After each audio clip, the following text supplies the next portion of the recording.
नमस्ते, स्वागत छ यहाँहरूलाई मेरो च्यानलमा। आज म यहाँहरूलाई गुन्द्रुक र सिद्रा माछाको झोल बनाएर देखाउँछु।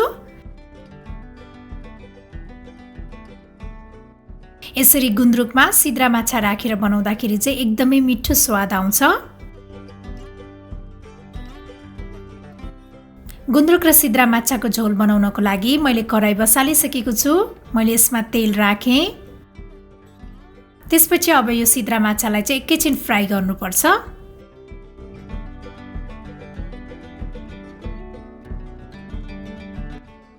सिद्रा माछा यतिको भएपछि रेडी भइसकेको छ। मैले यसलाई एउटा प्लेटमा राखेँ।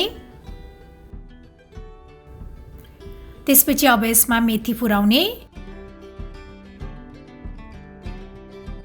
मेथी यतिको भएपछि मैले यसमा प्याज फुराएँ। अब यो हरियो खुर्सानी पनि राख्ने।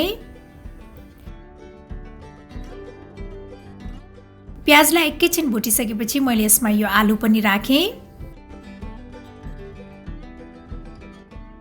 अब यसमा बेसार र नुन पनि राख्ने।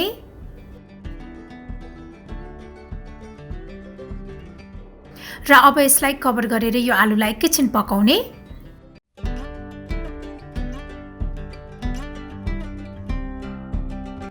आलु चाहिँ लगभग पाकिसकेको छ। अब यसमा मैले राखेँ पिसेको अदुवा लसुन, त्यस्तै मैले जिरा धनिया पाउडर पनि राखेँ। थोरै रातो धुलो खुर्सानी, यो चाहिँ अप्सनल हो। अब यो सबै मसालालाई राम्रोसँग मिक्स गर्ने। त्यसपछि मैले यसमा यो मसिनो पारेर काटेको टमाटर पनि राखेँ। अब यसलाई टमाटर नपाकुन्जेल पकाउनु पर्छ।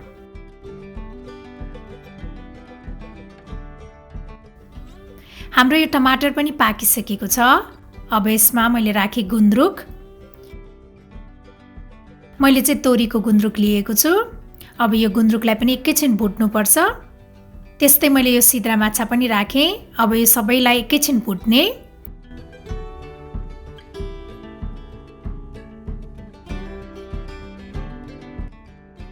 यतिको भुटिसकेपछि मैले यसमा मनतातो पानी राखेँ।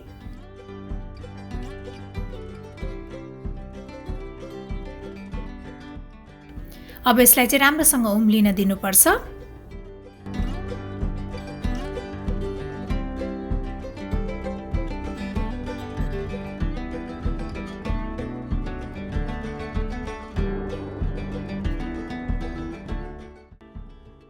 यतिको उम्लिसकेपछि हाम्रो यो गुन्द्रुक र सिद्रा माछाको झोल पनि रेडी भइसकेको छ। यसलाई चाहिँ तातो भातसँग सर्भ गर्दा एकदमै मिठो हुन्छ। मलाई आशा छ यहाँहरूलाई यो सिद्रा माछा र गुन्द्रुकको झोल बनाउने रेसिपी पक्कै पनि मन पर्यो होला। र मेरो अरू यस्तै रेसिपीहरूको लागि प्लिज मेरो च्यानललाई सब्स्क्राइब गरिदिनु होला। र मेरो भिडियोलाई लाइक, शेयर र कमेन्ट गर्न पनि नभुल्नु होला है। Thank you for watching. Bye by.